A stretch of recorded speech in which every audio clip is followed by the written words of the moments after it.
Hello everyone, I am Guruprasad Das. तो आज ये वीडियो रे आम डिस्कसन करवा कि पिलांक मन में बहुत सारा कन्फ्यूजन अच्छी कि जो मैंने पीजी करुँच प्लस थ्री पर जो मैंने पीजी ऑलरेडी एडमिशन करी तो से मन में कन्फ्यूजन अच्छी कि भाई आम पीजी पर एमती क्वेश्चंस भी बहुत सारा आसी मते गोटे पिला मते कमेंट भी करते तो भाई आम पीजी करुचे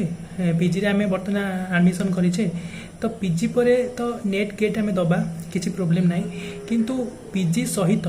जिते सब गवर्नमेंट एग्जाम अच्छी तो से ओएसएससी हो ओ ट्रिपल एससी जिते सारा गवर्नमेंट एग्जाम अच्छी कि एसएससी रेलवे बैंकिंग जहाँ भी गवर्नमेंट एग्जाम सब अच्छी तो तापाई प्रिपेरेसन करवा कि कहीं पिला दरकार गवर्नमेंट जॉब ओके मैक्सिमम पिला गवर्नमेंट सब पिला तो गवर्नमेंट जॉब निहाती दरकार तो पिला मन में यही कन्फ्यूजन अच्छी कि आम जो नेट गेट दौचु तो तापर गवर्नमेंट जॉब कौन अच्छी काले गवर्नमेंट जॉब मिलवा डेरी हम तो पीएचडी तो आमको करार ना जदि जो मैंने गवर्नमेंट जॉब ओरिएंटेड अच्छा जल्दी गवर्नमेंट जॉब चाहूच तो मन में यह कन्फ्यूजन मन में पेसेंस टिके लैक करे मुझे भावे पेसेंस मन में से न थाए तो से मैंने चाहती कि केमती माने गोटे गवर्नमेंट जॉब क्रैक कर मैंने जल्दी जल्दी आमको केमती विदिन 25-26 वर्ष भितर गोटे गवर्नमेंट जॉब आम करूँ तेणु से विषय आज कथा तो से मैंने कहती कि आमको माने पीजी सहित केमिति आम कौन करूँ कॉम्पिटिटिव प्रिपरेशन करूँ ना नेट गेट प्रिपरेशन करूँ तो आज से विषय कथा देख यहाँ हूँ कम्प्लीटली डिपेंड करे तुम गोल उपर ठीक अच्छे तुम प्रथम डिसाइड कर तुमको कौन बनवार अच्छी तुम पीजी कर तुमको बयस हो प्राय के 21 वर्ष हो कि 22 वर्ष हो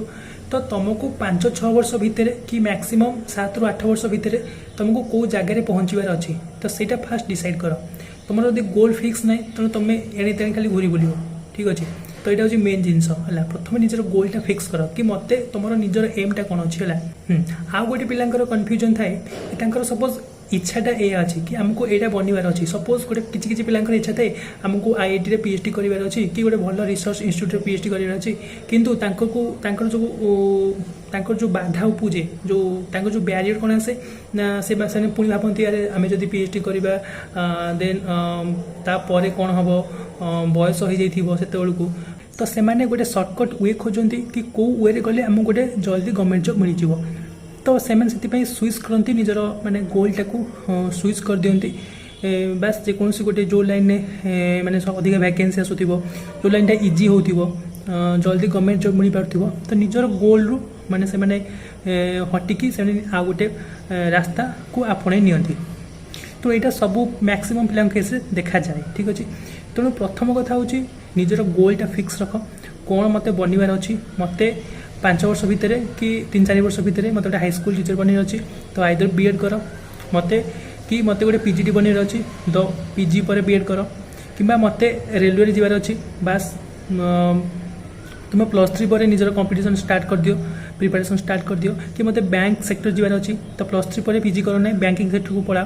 तो यहाँ हूँ मेन जिनस तुमको सब डिपेंड कर निजर गोल उपर तुम गोलटा कौन अच्छी निज गोल रु केबे भी माने माने स्विच हो नहीं ठीक अच्छे तो सहीटा हूँ मेन जिनस ओके तो तुमको जदि बैंक सेक्टर जीवार अच्छी तो तुम तो प्लस 3 पर तो प्रिपरेशन कर ना ओके तेणु सहीटा किसी असुविधा ना कि सपोज तुमको किसी गोटे गवर्नमेंट जॉब दरकार ओएसएससी बाहर कि ओ ट्रिपल एससी कि एसएससी रेलवे बैंकिंग जहाँ भी किसी गवर्नमेंट जॉब बाहर तो तुमको सपोज से लाइन जीवार अच्छी तो सीटा फिक्स कर ठीक अच्छे तो तेणु तुमको पीजी कर किसी आवश्यक ना प्लस 3 पर निजर प्रिपरेशन को आरंभ कर दियो गोटे भल कोचिंग सेंटर जॉइन कर तो प्रिपरेशन स्टार्ट कर दियो तो सीटा हूँ मेन पॉइंट तेणु बास ये कहबार कि निजर गोलटा प्रथम फिक्स रख सब डिपेंड करे तुम गोल उपर मत भी बहुत सारा क्वेश्चन आसे मत क्वेश्चन करती कि भाई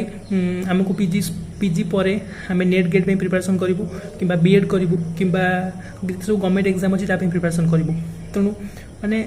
एणे तेणे बीएड पिला कौन करुवे ना बीएड करुवे सहित नेट गेट प्रिपरेशन करुवे सहित गवर्नमेंट एग्जाम दौथे सेमती कले हेनी है हाँ तेणु एत सारा माने घूरी बुले किसी भी हम ना गोटे उपर फोकस कर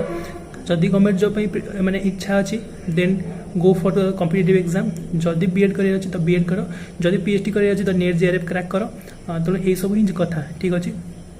हाँ जब किसी डाउट अच्छी कमेंट सेक्शन में मत पचार मु डिटेल्स वीडियो बनवाई ट्राए करी। तो आज एति रही, धन्यवाद।